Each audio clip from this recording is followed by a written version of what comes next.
Welcome again. Thanks for everyone joining us. Warm welcome to everyone listening to the webinar. We've got a really big audience, so again, very welcome for everyone. This webinar is one in a series of webinars from the Tech and Business webinars from ISEC with various topics and audiences. Last time I got some questions on the background we have here. No, this is not a Teams background. This is really our holodeck printed background in one of the rooms in the ISEC HQ. Like I mentioned, we have a series of webinars. Last week we did one with our CTO Friso on developer experience. The recording is available, and we got one head up with our front-end evangelist Lucien on conversion optimization. One with our business development manager Michael, we will talk on platforms, more from a business point of view. So we got technical and business point of views webinars. We got room for some more, so please reach out if you have any possible topics you want us to discuss or any speakers you want to introduce. You can contact with me on LinkedIn or follow ISEC on our company page on LinkedIn to be kept up to date. ISEC, in real short introduction, we've got an audience of about 50-50 on people who already know us and some newcomers. So a quick intro is that we are the #1 digital agency according to eMERS for the third year in a row. We develop customer journeys and front ends in finance and commerce. And at the middleware level, we do a lot of integrations with other systems and backends. And in that case, in those integrations and middleware, single sign-on is of course one of the key components. We do a lot of single sign-on projects. We've done those for several years, among others, Basisport for all 1.6 million preliminary students and teachers, which is used even more in these Corona times, as it is for all preliminary schools. The story of today talks upon how you can use single sign-on in development projects and what to look out for. Joining me today are my colleagues Mark van der Linden and Daan Beulen. Mark is one of the software architects at ISEC, and I've been working a lot with Mark together on various customers like PayOne, for which we did a big portal consolidation project, in which single sign-on was a key component. Diebold Nixdorf, which is a global single sign-on solution. Payvision, Favorite Gifts, who are more integration middleware projects. And Daan Beulen, as I mentioned, senior software developer at ISEC, working on Express Bank in Denmark, single sign-on project, and a consumer app, BNP Paribas. Well, we do a lot of work for BNP Paribas, amongst others, a lot of single sign-on and integration. He's worked on HP and Ingenico e-payments, also on some global integration platforms. If there are any questions during the webinar, please let them know in the chat. Any questions will be picked up at the end of the webinar or afterwards if there's no time left, but we will definitely answer all questions. So with any further ado, Mark, please take it away. Yes, well, thank you, Rudy, for that introduction. And yeah, in the next 30 minutes or so, we're going to guide you through the SSO landscape. And we're not just going to look how you can simplify these logins for your end users, but also bring real value to your business. So we're going to go a bit into the technical details, look out for what protocols are available and what flows. We're going to look at some products in the SSO space that provide you an out-of-the-box solution, and also look at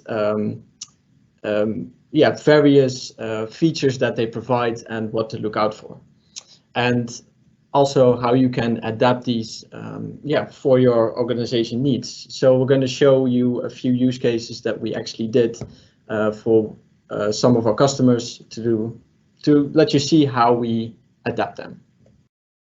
Okay, so well, I can presume that everybody kind of knows what single sign-on is. Actually, we kind of expect it nowadays from various services that we use, like Google, and so does Dan. Well, Dan, he wants to go to his mail, and with that he logs into his Google account, and he gets access to his mail. But then he thought, oh, I actually wanted to finish up a video that I was watching later this day. So he surfs to YouTube and he continues watching that video. And, without any additional logins, because it's all based on the same Google account, single sign-on. But single sign-on is not only the authentication it does. So, of course, it simplifies the login for the end user, but there's more than that. We think of it as also an authorization mechanism or role management. So who has access to what application? But also these SSO solutions provide a user management. So for instance, if you don't have your own user base yet, you can use these products to manage your users, create new users, and do all this role management. But I think the most important part is that these SSO solutions are OAuth and OpenID Connect compliant. And what you can do with that is actually connect to other identity providers like a Facebook, like a Google, but also to businesses that have their own identity providers that support these common protocols. And like I said, if you already have your own user base, for instance, an Active Directory, like most organizations have with their own user base, and these employees log into their Windows machine with those credentials, then you can use user federation in these SSO products to use that user base and not use the user management itself of the product. But what problems are you actually solving with such a product? Well, of course, you're having a single sign-on for multiple applications. But I think the most important thing here is that you're not building that functionality yourself. Authentication is a very hard thing to do correctly, and these things have been figured out. So I would say don't reinvent the wheel. Make use of these open protocols like OAuth and OpenID Connect to make the authentication for your application. And use these products to strip out that authentication from your different applications. And with that, if you use such an SSO product, you're actually centralizing all the identification storage. So all the users are inside this application instead of scattered around all your different applications. And with that, you actually simplify the compliancy that you maybe have to do. So there are certain compliances that you have to adhere to. And with this, it makes it much more easier because your scope is much smaller.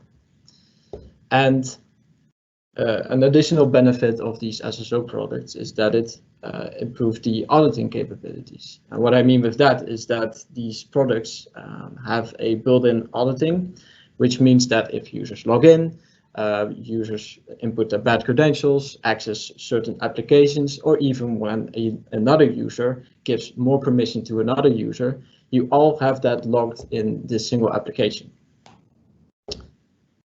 Okay, so Thanks, Mark. Yeah, I think that is correct. I just wanted to point out that it's something that we see, that I see from a sales perspective a lot at various companies, for them to look out for ways to lower any burden for end users to log in, but without compromising on security level or without compromising on any security. So thanks. Please continue. Yes. Okay. Yeah, so for now I want to go into a bit more of the technical details, and I would like to start with the protocols. So there are three main protocols that we think are kind of the standard nowadays. And we're going to start with the SAML protocol. And as you might know, SAML has been here for a lot of years already, and it's actually already quite old, but still very much relevant because it's still a very solid framework and it's proven itself to be very secure. And this framework provides authentication data for the user, and the user actually gets redirected to the identity provider to input its credentials in that identity provider. which has a benefit because then the actual application never gets the credentials itself. But the main caveat here is that SAML is stateful, and in these days we're trying to create architectures where we are more and more stateless. So SAML doesn't really fit in there. But it is very important that your identity provider does support this protocol, because there are still a lot of legacy systems and even modern applications that only support SAML. So then it is a very good feature to have once you want to connect to these other identity providers. So then we have OAuth 2.0. OAuth has also been here for a very long time, and just like SAML, it is a framework that provides authentication data and makes sure that users can access certain resources. And also here we have the redirection, so the user gets redirected to the identity provider, so the application doesn't get the credentials. But it's stateless. So in other words, when a user inputs his correct credentials, he gets proof of that he has authenticated at this identity provider via a JSON Web Token. And these JSON Web Tokens are actually proof, and the state is actually in this token.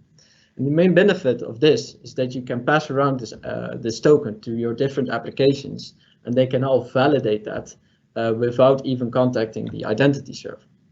And I'll get back into that a little bit later on how that then actually works. Then we have OpenID Connect. And I think this is kind of the modern OAuth. What I mean with that is that it's an identity layer on top of OAuth, which standardizes a lot of things, not just your profile information, but it standardizes how you connect to this protocol, what URLs you have to invoke when doing the authorization flow, but also how these tokens, these JSON Web Tokens, are structured.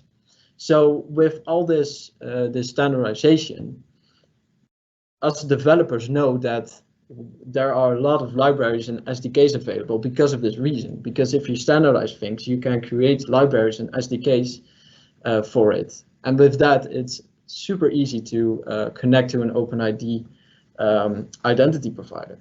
So my suggestion here is, if you have an SSO solution, at least have this SSO protocol be one of the protocols that you support.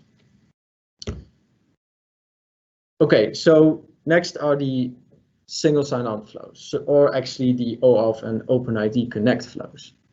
There are a lot of flows, but I'm going into detail for one because I think that's the most safe and also the most complex, I would say, flow. And it's called the authorization code flow.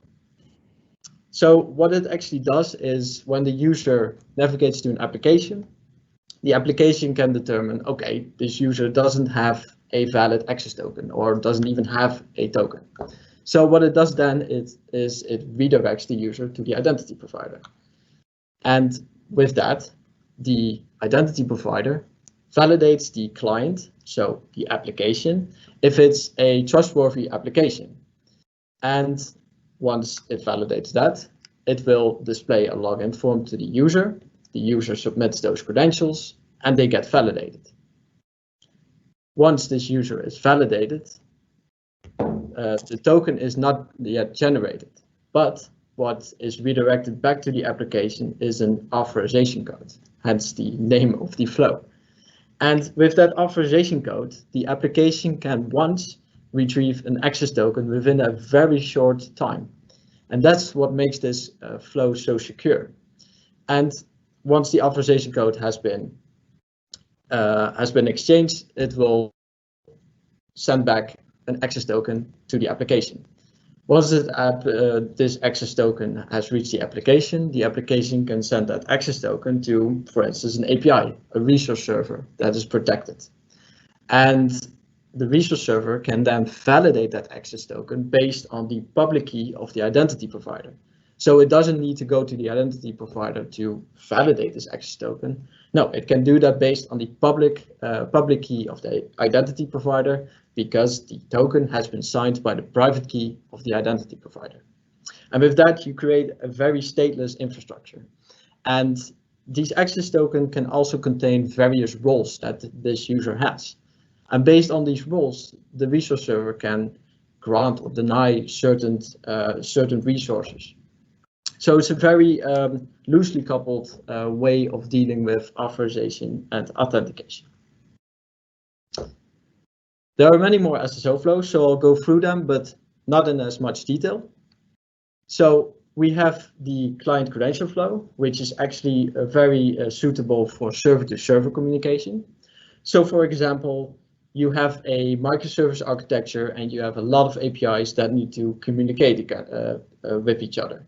But you do want to do that in a secure way so that you don't expose certain data to the outside world.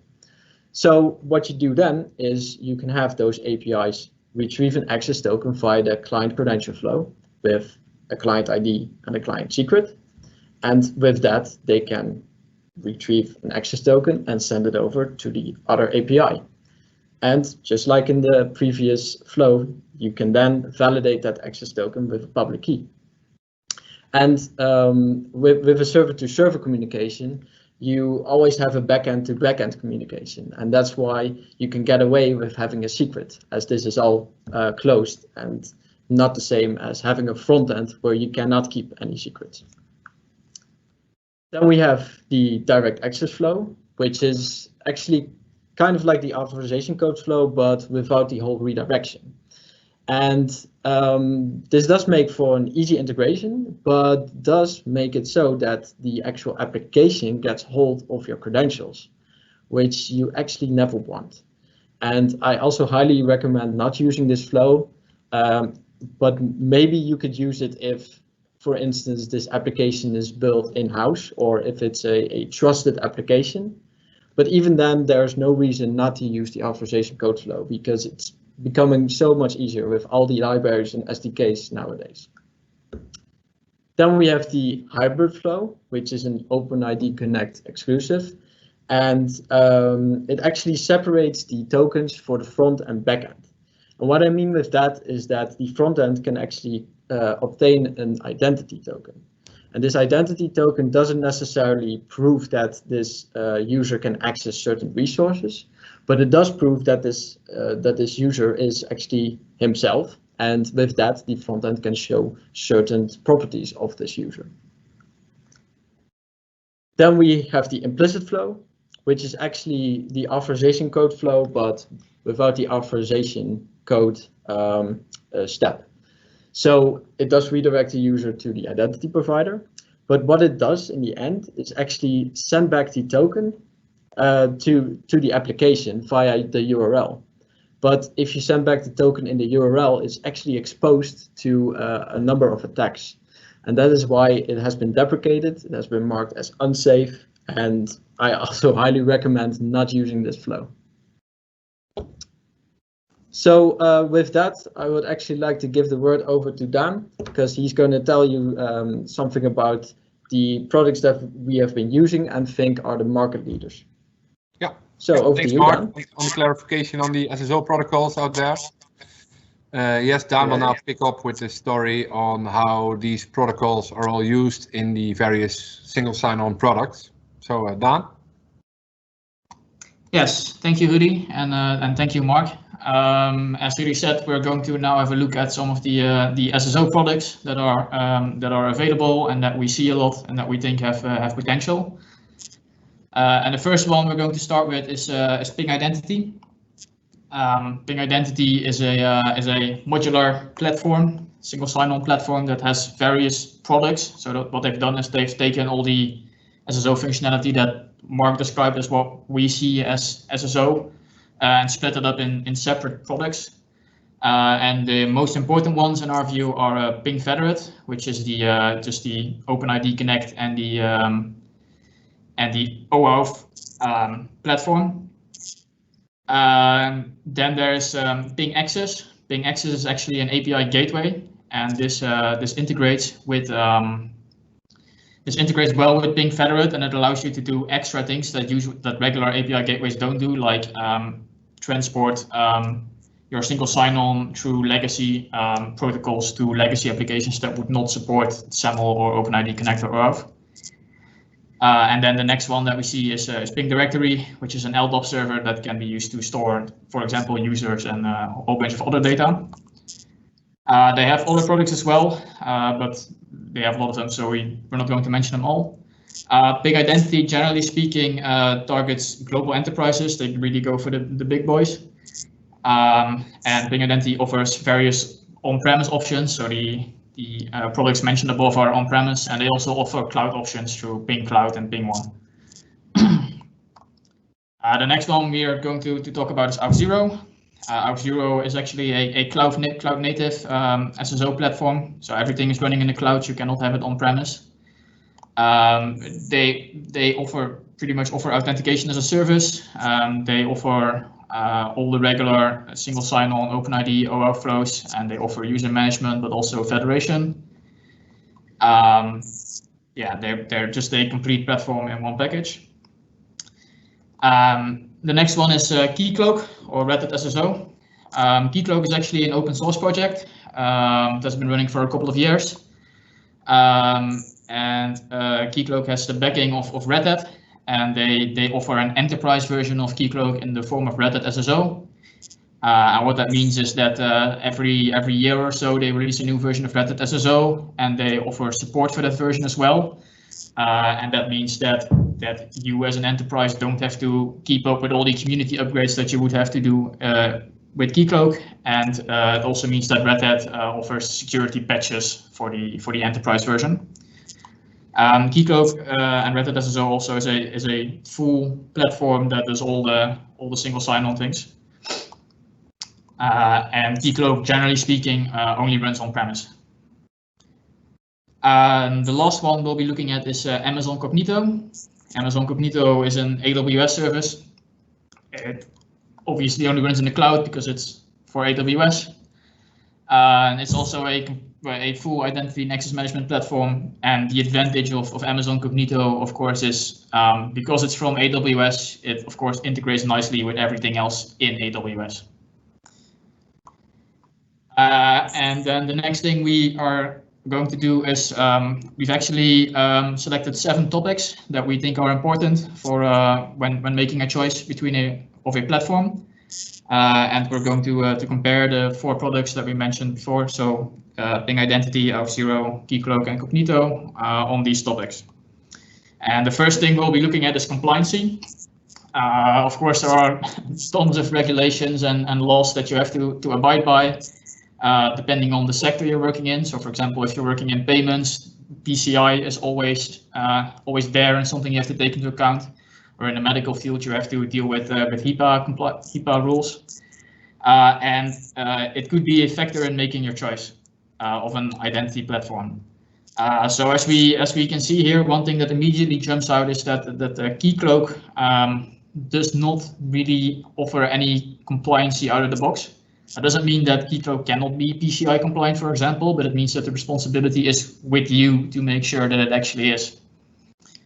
The next thing that we see is that the cloud solutions, so Auth0 and Cognito are PCI DSS compliant, and the reason for that is because they are in the cloud and they have full control over the data flows, so it's easier for them to make sure that everything is done correctly for these scopes. It's actually the same thing with HIPAA. That's also for the cloud variants that's handled for you. Another thing that jumps out is that Ping Identity is FAPI compliant. FAPI is the financial grade APIs, and that's actually important when you're going to do PSD2 integrations, for example. So that's something to keep in mind. And other than that, we see that Ping Identity, Auth0, and Cognito are all ISO compliant and are SOC compliant. And yeah, they have some other more general compliancy things that they follow. The next thing we'll be looking at is extensibility. And what we mean with extensibility is to what degree that you can customize these platforms by injecting your own code, for example, to make it do very specific things for your own business. And we actually see this often in projects that we do, that there is something special that each company needs to do, and it needs to be integrated into these platforms in some way. So it's important that that's a possibility. So if we're looking at Ping Identity is extendable via Java code. So they offer some SDKs, and you can then so SDKs in the form of interfaces pretty much, and you implement those interfaces with your own custom implementation, and then you can load them into the platform and use it throughout the platform. And things you can customize there are, for example, authentication flows. You can also customize all the themes. You could write a custom one-time password implementation, and there are some other things you can extend. If we're looking at Auth0, because it's in the cloud, it's more difficult to put compiled code in there. So they have chosen to offer JavaScript customization, so you can upload some JavaScript code that they will then run on the fly. And they have defined some hooks in the authentication flow. So, for example, you could add some rules that have to be followed before the login or after someone is logged in. You could check, for example, if their access has been revoked based on some rule in your own system. And all this is done with JavaScript. Keycloak, as another on-premise option, is similar to Ping Identity in the form that it's also extendable via Java. They offer interfaces as well that you can implement and compile and load into Keycloak. They also have customizable themes. Auth0 actually also has customizable themes, by the way. And in Keycloak, you can also write custom authentication flows, write custom one-time password flows, custom database integrations to user bases or other integrations to user bases. Maybe you have a proprietary REST protocol, for example. And the last one is Amazon Cognito. And what they do, because they're in AWS, is that you can have AWS Lambda triggers. So you get a lot of freedom in the language you want to use. Lambda supports every major language pretty much. And they have also, similar to Auth0, they've defined some pre and post authentication hooks that you can hook into and execute custom code on. Then Mark already covered the protocols that we think are important. So our OpenID Connect and SAML. And as we can see, all these products have support for all these protocols as well. So that's nice. It's not something that you have to worry about with these products. Then pricing is of course always a factor when deciding for a product, and all these products actually have a different pricing model. So Ping Identity actually has licenses per product, and generally speaking, if you want to work with Ping, you have to get a quote from their sales department, and then they will determine a price. And usually this is done based on, well, what products from their product suite you actually want to use, and usually the amount of users that are going to be in the platform is a factor as well. If we're looking at Auth0, they actually have sort of a freemium model, so you can use Auth0 for free. Then you have some limited functionalities and a limited amount of users.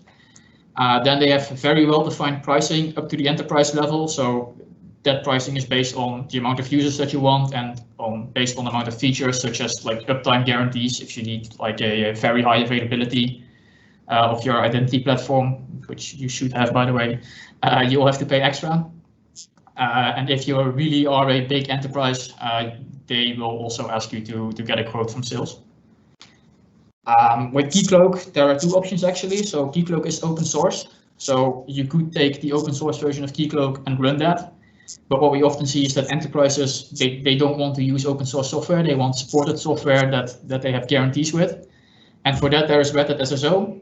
And Red Hat SSO, you actually pay per CPU core, not per user. So it really depends on what you're going to do with the platform as well. If it's just simple logins, you won't need that many CPU cores, and it might actually be a very cheap option, relatively. And then Amazon Cognito, well, they have an AWS-like pricing system where you actually pay per active user. So the total amount of users you have in your system doesn't actually matter. It only matters how many of those users have actually logged in that month. And then for each unique user that logs in, you pay a price. So it's actually pretty unique in that way. So Mark already mentioned Federation as well. So again, what we mean by that is logging in through user bases that you already have, like for example, your Active Directory. And we see federation a lot as well, where you want to offer multiple logins. So we had a look at what possibilities there are for these products. And as you can see, they all have pre-built connections. And what we mean with pre-built connections is there are some logins that are just used very often, like Google or Facebook or Twitter or LinkedIn. So these are all just available in these products. You can say, hey, I want to allow people to log in with Google. You select Google, you fill in some information, and you're good to go. Then what they also do all offer is custom connections. And what we mean by custom connections in this sense is that you could set up a connection to a different service that is OpenID Connect or OAuth compliant, that is not part of a pre-built connection. So for example, an example that we've used actually in the past is Signicat. They are a provider that also offer logins with tons of other banks and government IDs, etc. And they are OpenID Connect compliant. So all these products, you could set up a custom connection to, for example, Signicat and log in that way. Then, as we mentioned, Ping Identity and Keycloak are extendable, so you could also have a custom implementation of a login. And then Ping Identity also offers a marketplace where they have loads of those custom implementations already that someone else has built already ready for you to use. So think about Slack connections or Zoom connections or SharePoint or Active Directory, those types of things. Then we have integration support. And what we mean by integration support is how easy is it for you as a developer to integrate these platforms into your application, right? That's also very important because developer happiness is of course also a thing. There was a whole webinar about it 2 weeks ago by our CTO Friso. So what we looked at here is SDKs that are offered. So Ping Identity offers Java, .NET, and PHP SDKs. Auth0 actually has a pretty broad selection of SDKs in multiple languages. Keycloak has Java and JavaScript SDKs, and Cognito has JavaScript, React Native, iOS, and Android SDKs. But of course, all these applications they are OpenID Connect and OAuth compliant. So there are tons of libraries that you can find everywhere that are very well supported that integrate over these protocols.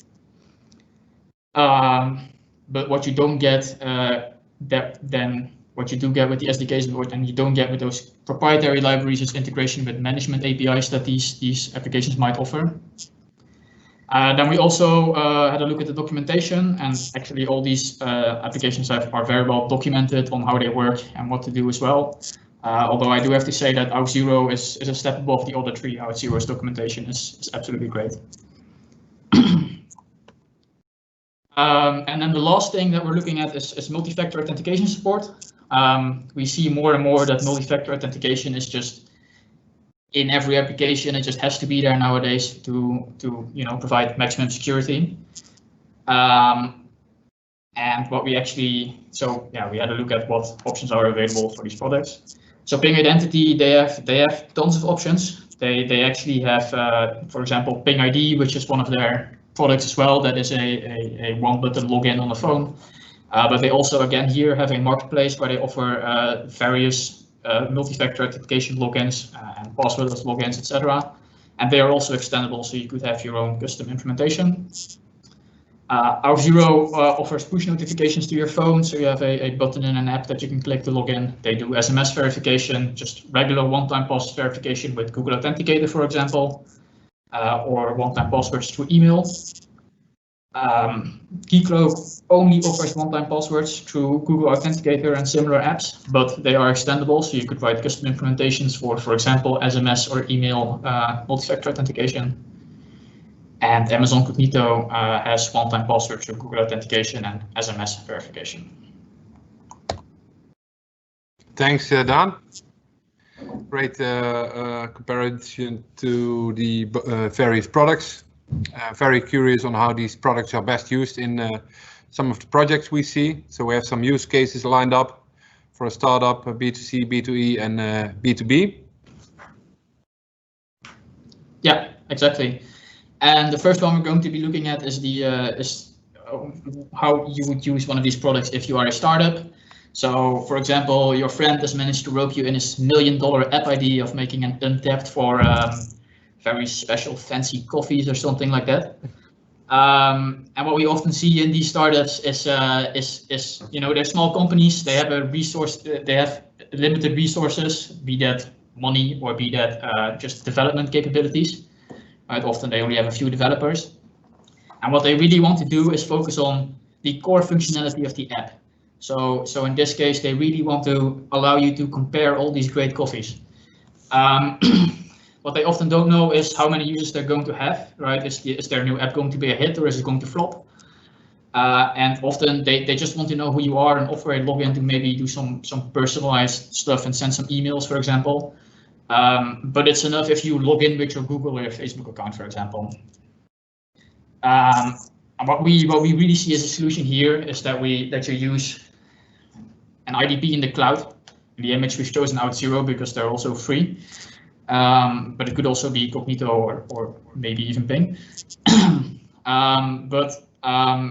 We would recommend for these startups to set up an IDP in the cloud because then you don't have to manage it, you don't have to deal with all that, everything is handled for you. And you just use one of these built-in connections so you can set up, you allow people to log in with Google and Facebook and Twitter. And in your application, you just use one of the SDKs that they provide to you and you're good to go. And you can really continue to focus on your own core application. The next use case we'll be looking at is B2C, so business to consumer. And the use case here is we had a customer and they had a multi-tenant application and they had an existing user base and a custom authentication service that handled all the logins for them. But there was a new application going to be added that was built by an external team and we needed single sign-on. All the current database models were all application specific and everything was running through that authentication service for the one application and the other application also had their own login.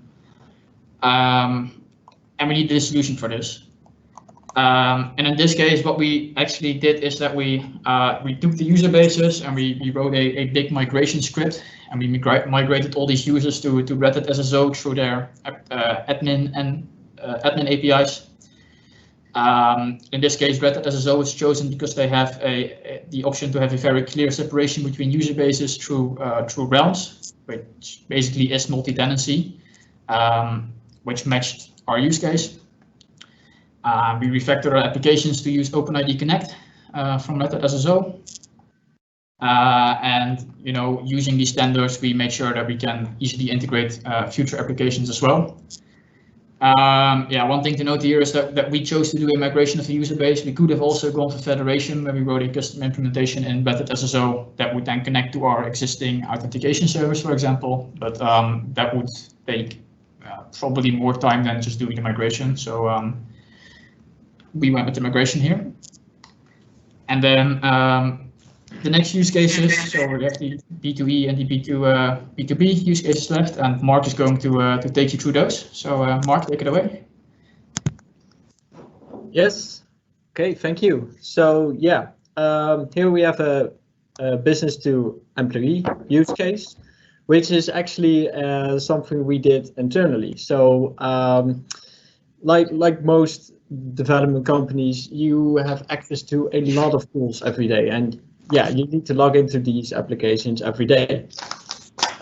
We of course taken the first step of saying, okay, sure, you can use your same credentials that you also use when logging into your Windows PC, for example. So that's all done via the Active Directory. But still, you don't have that single sign-on. You only have the one account for it. So it makes it a bit cumbersome to use all these tools at once. So what we did here is we took Keycloak and we implemented that in our infrastructure, and we user federated that to our own Active Directory so that we could still use our own user credentials like we use when logging into our Windows, But at the same time, have these have Keycloak connected to all these tools that we use. So, for instance, our Kubernetes cluster or our Jenkins CI/CD tool. And with that, we create a single sign-on solution for that. And once we authenticate once against Keycloak, we're logged into all of these different tools. And with more and more applications supporting these OpenID Connect and OAuth protocols, it's much easier to connect them to a Keycloak, for instance, so an identity provider that supports these protocols, instead of going to an Active Directory and having to deal with LDAP. So that's a very nice thing we did at Isaac. Now, the next use case is actually a business-to-business use case, which we implemented last year at one of our clients. And here we had the problem that, well, first off, they had their own authentication mechanism. And as I said before, it's usually not a good idea, and you should stick to the standards. So that was the first reason to go for one of these SSO products. But the other reason is that their application was actually responsible for managing all these users. And the problem here lies in that these users are from many other businesses.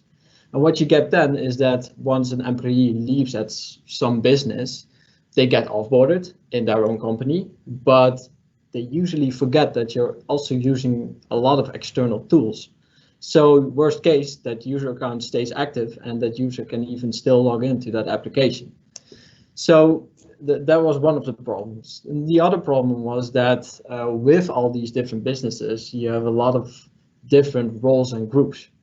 So it was kind of getting a mess. So what we did here is we used Red Hat SSO because, like Dan also mentioned, it has the ability to have realms, so multi-tenancy, which is perfect for a business-to-business. But we also chose this because it supports OpenID Connect, so the application can very easily integrate with that and doesn't have to deal with all the other identity providers that are behind this SSO product. So for all the different businesses, they have some form of identity provider. Would that be OpenID Connect, SAML, LDAP? It doesn't matter, because Red Hat SSO is the one that navigates these users that are trying to log in to this application to their respective identity providers. And with that, once an employee gets offboarded in one of those businesses, they get offboarded in their own identity provider, which means that they cannot log into this application as well. So that was a very big benefit for them. But what we also did here is we extended Red Hat SSO with, like Dan also mentioned, with the various SDKs that Red Hat SSO provides. And what we did here is that we created a custom module that actually maps the generic roles and groups that the application knows to the very specific roles and groups that all these different businesses have. And that means that the application can stay very simple, and that Red Hat SSO takes care of the complexity and the mapping of those different roles and groups to the generic ones that the application actually needs. So with that, yeah, I think we have shown you what the current climate of SSO is, what various protocols are used and what flows we recommend. And also with that, shown you, yeah, what kind of products are available. Of course, this is just a selection of the products that we have seen being used in a lot of different businesses. But I hope we've actually given you some criteria of looking for certain features in these products, whether that be the 4 products that we have shown you or other products that you have might have interest in. And of course, in the end, we have shown you some use cases that I hope gives you some insight in how you can customize these products for your own business needs. So with that, yeah, I think it's time for some questions, really. Yeah, thanks, Mark, and thanks, Dan.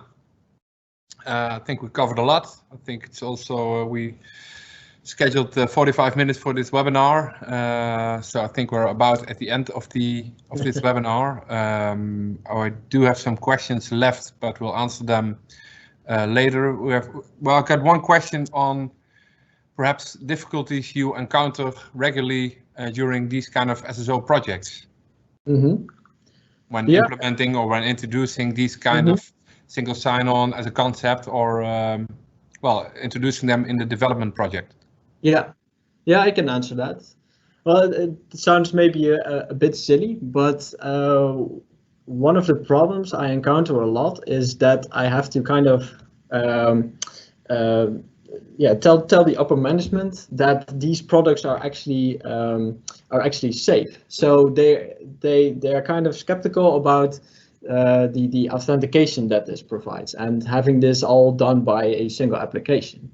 But if you look at the facts, it's that these products all comply to these open protocols that are there for a reason. They have been created by the community, and they offer a lot of insight in what these protocols do and why they are safe. So nothing is a black box. It's all open, and that is why I think these protocols are very relevant these days. And well, that's actually what I always try to convey to our customers.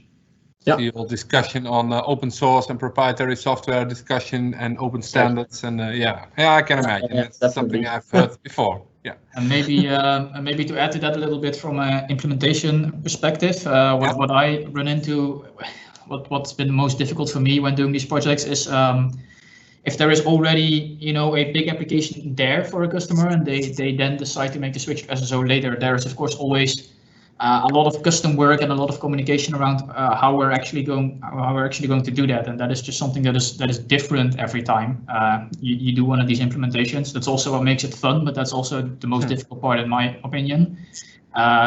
Once you figure that out, the rest of the implementation becomes easy because of all the open standards that Mark already mentioned. Okay, well, thanks, gentlemen. I think that sums it up. The presentation recordings will be shared with everyone attending. So if you want to forward it to any colleagues or anyone, please feel free to do so. You can contact us, Mark, Dan, or myself at welcome@isaac.nl if you have any questions or want us to look into your SSO problems. As I mentioned, these are a series of webinars. Next up is my colleague Michael on platforms on June 4th, which is a new version of the presentation we did at our HyperTrend event in the UK last November or October, I think. And on June 18th will be a conversion optimization webinar by my colleague Lucien. Please feel to follow Isaac on LinkedIn as a company to be kept up to date, and we'll hope to see you again soon. Thanks a lot. Cheers. Thank you.